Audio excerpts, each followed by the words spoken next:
এখন আলোচনার কেন্দ্রবিন্দুতে। প্রশ্ন হচ্ছে, কেন হঠাৎ এত বড় সামরিক আধুনিকায়ন, আর কার বিরুদ্ধে এই যুদ্ধের প্রস্তুতি? 2026-27 অর্থ বছরের জন্য প্রতিরক্ষা মন্ত্রণালয় প্রায় $2.2 বিলিয়ন বা প্রায় 27,000 কোটি টাকার একটি বিশাল প্রকিউরমেন্ট বাজেট প্রস্তাব করেছে। গুরুত্বপূর্ণ বিষয় হলো, এটি পুরো প্রতিরক্ষা বাজেট নয়, অর্থাৎ সেনা সদস্যদের বেতন, রেশন, প্রশাসনিক ব্যয় বা সাধারণ লজিস্টিক খরচ এই অর্থের মধ্যে নেই।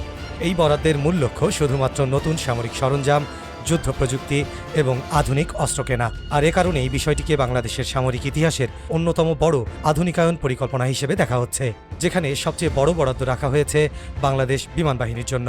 প্রায় 12,232 কোটি টাকার এই পরিকল্পনায় রয়েছে মাল্টিরোল কমব্যাট এয়ারক্রাফট বা MRCA সংগ্রহের উদ্যোগ। দীর্ঘদিন ধরেই বাংলাদেশ নতুন প্রজন্মের যুদ্ধবিমান কেনার পরিকল্পনা করছে। বিভিন্ন সময়ে চীনের জেট-এনসি, পাকিস্তানের মাধ্যমে সম্ভাব্য JF-17